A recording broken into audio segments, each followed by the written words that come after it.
வக்ரதுண்ட மகாகாய சூரியகோடி சமப்பிரபக அவிக்னம் குருமே தேவ சர்வகாரியேஷு சர்வதா. தென்னாட்டுடைய சிவனே போற்றி, என் நாட்டவர்க்கும் இறைவா போற்றி. அன்பர்களே, நண்பர்களே, இந்த புத்தம் புதிய காணொலியில் உங்கள் அத்துணை பேரையும் வரவேற்பதில் மிக்க மகிழ்ச்சி கொள்கிறேன்.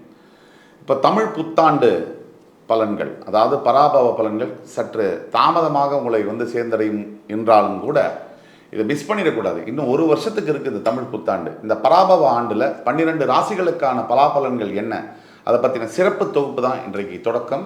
இன்றைய நிகழ்ச்சியில் மேஷராசியை பற்றி, தமிழ் புத்தாண்டு பலன்கள், பராபவ ஆண்டுடைய பலன்களை பற்றி விரிவாக பார்ப்போம். மேஷராசிக்காரர்களுக்கு இந்த பராபவ ஆண்டு என்பது 7.5 சனி காலகட்டத்தில் வந்தாலுமே இது சரியான சாதாரணமான ஒரு நிகழ்வு இல்லை. இது மிகப்பெரிய ஒரு மாற்றத்தை கொடுக்கக்கூடிய ஒரு ஆண்டு. ஒரு உதாரணத்துக்கு இது ஒரு டிரான்சிஷன் பீரியட் அப்படின்னு கூட நம்ம சொல்ல முடியும். அதாவது குரு பயிற்சி வேற ஜூன் 2ஆம் தேதி சரியாக குரு பயிற்சி வரவிருக்கிறது. மிதுன ராசியில் இருக்கக்கூடிய குரு பகவான் கடகராசிக்கு பெயர்ந்து உச்சம் பெறுவார். உச்சம் பெறுறது எப்படின்னா, மேஷராசிக்கு 3ஆம் இடத்தில் இருக்கக்கூடிய குரு பகவான் 4ஆம் இடத்திற்கு மாறப்போகிறார். இந்த பலன்களும் சேர்த்து வரப்போகிறது. இந்த மேஷராசி நண்பர்களுக்கு இந்த பலன்கள் எப்படி இருக்கும் அப்படின்னு நம்ம பார்த்தோம்னா, இது ஒரு மேஜர் ஒரு பிளானட்டரி ஷிஃப்ட். இது அதாவது 12ஆம் பாவத்தில் சனி வந்தடைந்து விட்டார். மார்ச் 6ஆம் தேதியே வந்தடைந்துட்டார். அது அப்புறம் சனி, சூரியன், செவ்வாய், புதன் இணைவு இந்த ஆண்டு தொடக்கத்திலேயே அவங்களுக்கு ஆரம்பிக்குது. இதெல்லாம் பார்த்தீங்கன்னா மேஷராசிக்கு என்ன மாதிரியான பலன்களை கொடுக்க போகுது? மேஷராசிக்கு பொதுவாக சனி பகவானுடைய பயிற்சியின் காரணமாக, 7.5 சனி விரய சனியின் காரணமாக சற்று மன அழுத்தம் என்பது இருந்துகிட்டே தான் இருக்குது. அதில் ஒன்றும் குழப்பங்கள் இல்லை. மன டிப்ரெஷன், எமோஷனல் டிப்ரெஷன் என்பது இருந்துகிட்டே தான் இருக்குது. இதனால் எந்த ஒரு வேலையும் கவனமாக ஒரு ஃபோக்கஸ் பண்ணி எப்போவுமே உங்களால் செய்ய முடிஞ்ச நேரத்தில், இந்த நேரத்தில் அந்த ஃபோக்கஸை உங்களால் பண்ண முடியாமல் கொஞ்சம் அவஸ்தைகள் இருக்கும், கொஞ்சம் தடுமாற்றங்கள் இருக்கும். இது நார்மல் தான். இதை பற்றி பயப்பட வேணாம். இந்த தடுமாற்றங்கள் இருக்கே, இப்படி இருக்கேன்னு சொல்லி பயப்பட வேண்டாம். இது நார்மல் தான். சரியாக ஏப்ரல் 11ஆம் தேதி என்று நடந்து முடிந்த ஏப்ரல் 11ஆம் தேதி சூரியனும் புதனும் சேர்ந்து தொடங்குறாங்க. இதனால் கொஞ்சம் நீங்கள் எடுக்கக்கூடிய விஷயங்களில் சில உங்களுடைய ஏற்கனவே இருக்கக்கூடிய புத்தி கூர்மையை யூஸ் பண்ணி தான் எடுப்பீங்க டிசிஷன்ஸு. இருந்தாலும் அதில் தப்பு வரக்கூடிய காரணங்கள் இருக்குது, வெளியிலேருந்து வரக்கூடிய பிரச்சனைகள் இருக்குது. நீங்கள் என்ன தான் சரியான முடிவை லைஃப்பில் எடுத்தாலும் வெளியிலேருந்து, வெளிப்புறத்துலேருந்து உங்களை சுற்றி இருக்கக்கூடியவர்கள் உங்கள் மனசை குழப்பிக்கிட்டே இருப்பாங்க. இங்கே தான் நீங்கள் கவனமாக இருக்கணும். கொஞ்சம் கன்ஃபியூஸ் ஆகாமல் தைரியமாக, திடகாத்திரமாக, மன நிம்மதியோட, அழுத்தத்தோடு இருக்கணும். இதுதான் ரொம்ப முக்கியம். மனசில் எந்தவித தேவையில்லாத எண்ணங்களை நீங்கள் உள்ளே புகுத்தாமல் காப்பாற்றிக்கிறது உங்களுடைய வேலை. எப்போவுமே இந்த 7.5 சனி காலகட்டத்தில் பார்த்தீங்கன்னா கொஞ்சம் மனசு அப்படியே லோவாக எனர்ஜி ஃபீல் ஆகிற மாதிரி இருக்கும். இது இயல்பு. சில சமயங்களில் நம்ம எப்போவுமே இயல்பாக இருக்கக்கூடிய விஷயங்கள் கொஞ்சம் விலகி மாறினாலும் கூட நமக்கு ஒரு பயம் வரும். அந்த பயமெல்லாம் உங்களுக்கு இப்போ தேவையில்லை.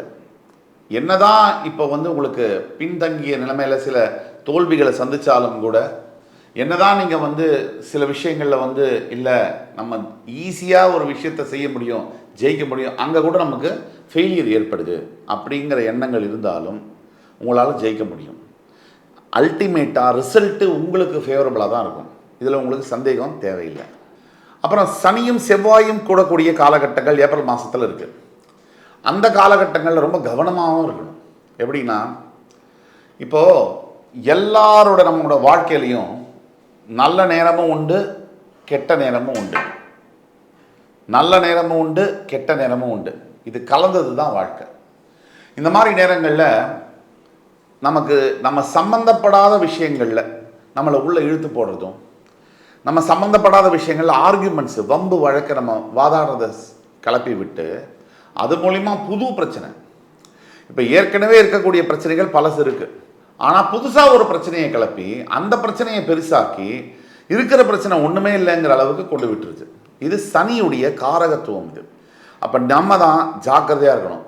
தேவையில்லாத வம்பு வழக்குகளில் ஈடுபட கூடவே கூடாது. இப்போ என்ன நம்ம பார்த்துக்கணும் அப்படின்னா, மேஷராசிக்காரங்களுக்கு ஏற்கனவே கொஞ்சம் கோபம் மேஷராசிக்காரங்களுக்கு சில பேர்களுக்கு அதிகமாக வரும். தவிர அந்த ஃப்ரஸ்ட்ரேஷன், அதாவது ஒரு வெறுப்புத்தன்மை இருக்கும். என்னடா இது வாழ்க்கை, எப்போ பாரு ஜோதிடமும் சொல்கிறாங்க, எல்லா சேனல்லையும் சொல்கிறாங்க, ஆனால் நமக்கு நல்லதுன்றது ஒன்று நடக்கவே நடக்காதா அப்படின்ற ஒரு எண்ணம் வந்து மேஷத்துக்கு இருக்கும். அப்படி எதுவுமே இல்லை. 12 ராசிக்காரர்களுக்குமே அந்த எண்ணம் இருக்குது. ஆனாலுமே சரியான காலங்கள் வரும்போது தான் நம்முடைய வாழ்க்கையில் திருப்பங்களும் நடக்கும். ஸோ நமக்கு டைம் வரணும்னா நம்ம வெயிட் பண்ணணும்.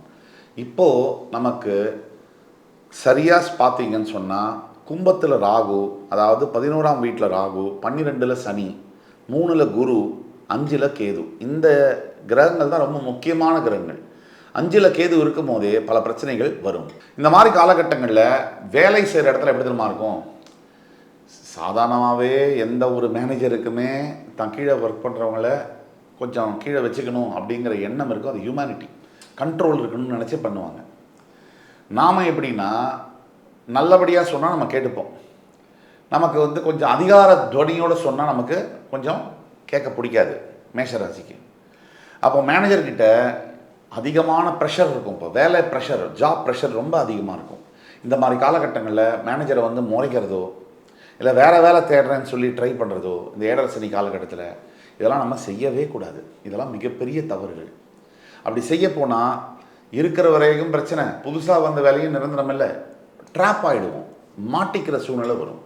கொஞ்சம் இல்லை, நிறையாவே பொறுமையோடு தான் இருக்கணும். பொறுமை தான் இந்த காலகட்டத்தை நம்மளை கடத்தி கூட்டு போகும். நல்ல விஷயங்கள் நிறைய இருக்குது, அதை பற்றியும் பேசுவோம் வாங்க. இப்போ ஒர்க் லோடு அதிகரிக்கும்னு சொன்னோம்.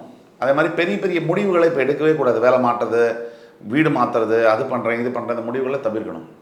அதே மாதிரி இப்போதைக்கு ஜாபில் ஸ்டெபிலிட்டியாக இருக்கிறதுக்கான வேலையை மட்டும்தான் நம்ம பார்க்கணும். சரி, ஃபினான்ஷியல் சுச்சுவேஷன் எப்படி இருக்குன்னா இதுதான் நல்ல விஷயம். இப்போ ஃபினான்ஷியலாக எவ்வளோ பிரச்சனைகள் இருந்தாலும் கூட ஒரு விதமான ஸ்திரத்தன்மை இருக்கும்.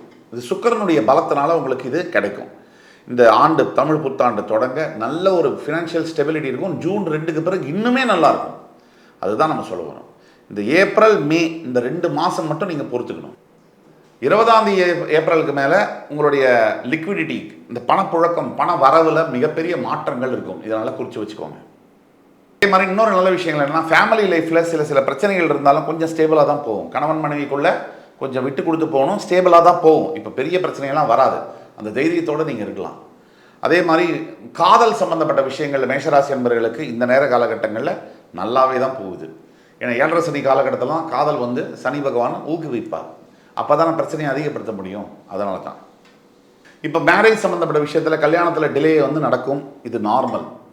இதை வந்து பெருசாக பிரச்சனையாக நடத்துக்க வேணாம். இது டிலே வந்து நார்மல். அவசரம் இப்போ வேணாம்.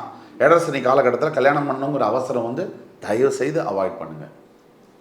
படிக்கக்கூடிய மாணவ மாணவியர்கள், ஸ்டூடெண்ட்ஸ், மேஷராசி என்பவர்களுக்கு இது ஒரு டெஸ்டிங் பீரியட். இது மனசை டைவர்ட் பண்ணுறது, தேவையில்லாத நட்பு கொண்டு வருது, தேவையில்லாத பழக்கங்களை ஏற்படுத்துறது, இதெல்லாம் நடக்கக்கூடிய காலகட்டங்கள். இந்த காலகட்டங்களில் தான் நீங்கள் ரொம்ப ஃபோக்கஸ்டாக படிக்கணும். நல்லா கவனிச்சுக்குங்க. இந்த நேரம், இந்த 10th 12th இந்த 11th இதெல்லாம் திருப்பி வராது. இப்போ படிப்பை விட்டுட்டிங்கன்னா அடுத்த 40 வருஷ வாழ்க்கைக்கு உங்களால் பதில் சொல்ல முடியாது. இப்போ மட்டும் நீங்கள் ஃபோக்கஸ் பண்ணி படித்தீங்கன்னா உங்களோட அடுத்த 40 வருஷ வாழ்க்கை ரொம்ப நல்லாயிருக்கும். இந்த பெண்கள், குறிப்பாக மேஷராசியில் இருக்கக்கூடிய பெண்களுக்கான பலன்கள். ஹவுஸ் ஒய்ஃபு, வேலை செய்யக்கூடிய பெண்களுக்கு வேலை பலு அதிகமாக இருக்கும், ஸ்ட்ரெஸ் அதிகமாக இருக்கும், இதெல்லாம் இருக்கும். நாம் தான் வந்து கண்டினியூஸாக வந்து கேர்ஃபுல்லாக ஹெல்த்தை பார்த்துக்கணும். அதே மாதிரி வந்து வேலை மாற்றங்கள், இடமாற்றங்கள் அதிகமாக இருக்கும். இதெல்லாம் இருக்கும். பெரிய முடிவுகளை எதையுமே எடுக்காதீங்க. இப்போது பெரிய முடிவுகளை எதையுமே எடுக்காதீங்க. பெண்கள் வந்து பொறுமையாக இருந்து அப்சர்வ் பண்ணுங்கள். இப்போ உங்களை சுற்றி என்ன நடக்குது இதை மட்டும் நல்லா கவனிங்க. ஒரு முடிவெடுக்கக்கூடிய காலம் வரும், அப்போ சொல்கிறோம், அப்போ நீங்கள் முடிவெடுங்க. அதே மாதிரி உங்களுடைய 12ஆம் வீட்டில் பல கிரகங்கள் இருக்கிறதுனால வந்து தூக்கத்துலேயும் ஹெல்த்லேயும் சில பிரச்சனைகள் வரும். தூக்கம் கெடலாம். நீங்கள் பர்டிகுலராக அந்த சவுண்டு தெரப்பின்னு சொல்கிறோம், அந்த மாதிரியான மியூசிக்கை போட்டு தூங்குறது நல்லது. ஒட்டுமொத்த மேஷராசி என்பவர்களுக்கும் எம்மாதிரியான திருப்பங்கள்னா ஏப்ரல் 20க்கு அப்புறம் கொஞ்சம் நல்லாயிருக்கும். மே 22க்கு பிறகு ரொம்ப நல்லா இருக்க போகுது. ஜூன் 2க்கு பிறகு பழையபடி உங்களுடைய வாழ்க்கையில் மாற்றங்கள் வரப்போகுது. ஆனால் உங்களுடைய சுய ஜாதகம்னு ஒன்று இருக்குது. இப்போ நான் சொல்லக்கூடிய பலன்கள் 60% பொருந்தும். உங்களோட பிறப்பு ஜாதகத்தில் இருக்கக்கூடிய நிலைமையை நம்ம பார்க்கணும். அதுக்கு உங்களுக்கு ஆயிரக்கணக்கான கேள்விகள் மனசில் இருக்கலாம். அந்த கேள்விகளுக்கு எல்லா கேள்விகளுக்கான பதில் வந்து தர முடியும் என்னால். நீங்கள் எங்களுடைய சேனலை தொடர்பு கொண்டு, இந்த ஃபோன் கீழே கொடுக்கக்கூடிய வாட்ஸ்அப் நம்பரில் தொடர்பு கொண்டு பேசும்போது உங்களுக்கான ஆன்லைன் அப்பாயின்மெண்ட் ஃபிக்ஸ் பண்ணி இல்லை நேரில் அப்பாயின்மெண்ட் ஃபிக்ஸ் பண்ணி உங்களுக்கான பதில்களை துல்லியமாக தர முடியும். அது பிரகாரம் நீங்கள் பண்ணிங்கன்னா இன்னும் வந்து 100% எஃபெக்ட் வந்து கண்டிப்பாக இருக்கும். இப்போ ஹெல்த்தில் பார்த்தீங்கன்னா பிபியில் அதே மாதிரி வந்து நான் சொன்னேன் தூக்க தொந்தரவுகள், ஸ்ட்ரெஸ்ஸு மற்றும் வந்து சின்ன சின்ன விபத்துகள், காலை தடுக்கிறது, இது மாதிரிலாம் நடக்கலாம். இதிலலாம் நீங்கள் கவனமாக இருக்கணும். எந்த இடம் போகிறதுனாலும் கொஞ்சம் கவனமாக எதை எடுத்துகிட்டு போகிறோம், எதை கொண்டு வரோங்கிற கவனமாக பார்க்கணும். நிதானத்தோடு செயல்படுங்க. மேஷராசி அன்பர்களே, உங்களுக்கு பிறகு உங்கள்கிட்ட பெக் பண்ணி ப்ளீடு பண்ணி கேட்குறது, நிதானத்தோடு செயல்படுங்க. அவசரப்பட்டு மூவ் பண்ணாதீங்க. எதுலேயுமே காமாக இருங்க. இந்த ஏப்ரல் மாதம் வந்து பார்த்தீங்கன்னா உங்களுக்கு சோதனை காலகட்டங்கள். இதில் ரொம்ப முக்கியமானது பொறுமை தான். நம்ம பல தடவை சொல்லிட்டோம். இதில் கோல்டன் ரூல்னு ஒன்று இருக்குது. எந்த ஒரு பெரிய முடிவையும் எடுக்காதீங்க. குரு மாற்றத்திற்கு முன்னாடி, குரு பயிற்சி ஜூன் 2ஆம் தேதிக்கு முன்னாடி எந்த ஒரு பெரிய முடிவையும் எடுக்கக்கூடாது. அதே மாதிரி தொடர்ந்து இறை வழிபாடு, இறை தொண்டுகள், தர்ம காரியங்கள், உங்களால் முடிஞ்ச ஹெல்ப் மற்றவங்களுக்கு பண்ணிகிட்டே இருங்க. ஒரே ஒரு விஷயத்தில் சொல்லணும்னா, இந்த வீடியோ உங்களுக்கு யூஸ்ஃபுல்லாக இருந்ததுன்னா உங்களோட ஃபேமிலி, ஃப்ரெண்ட்ஸ், ரிலேட்டிவ்ஸுக்கு ஷேர் பண்ணுங்கள். அதே மாதிரி பரிகாரங்கள் அப்படின்னு மேஷராசிக்கு சொல்லணும்னா, லக்ஷ்மி நரசிம்ம பெருமான் அவரை நீங்கள் வழிபடுறதும், கல்லுப்பு தானமாக கொடுக்கறதும் மிகப்பெரிய பரிகாரமாக இருக்கும். திருச்செந்தூரில் இருக்கக்கூடிய சிவசுப்பிரமணிய சுவாமி முருகப்பெருமானை ஒரு தடவை போய் நேரில் முடிஞ்சால் தரிசனம் பண்ணிட்டு வந்தீங்கன்னா உங்கள் வாழ்க்கையில் எப்பேற்பட்ட சவால்களும் விலகும், வெற்றி நிச்சயம் கிடைக்கும். மேஷராசி என்பர்களே, இந்த வீடியோ கண்டிப்பாக உங்களுக்கு பிடிச்சிருக்கும். அடுத்து வரும் காணொலியில் மறுபடியும் உங்களை எல்லோரையும் சந்திக்கும் வரை உங்களிடமிருந்து விடைபெறுவது உங்கள் சுபாஷ் பாலகிருஷ்ணன். நன்றி, வணக்கம், வாழ்க வளமுடன்.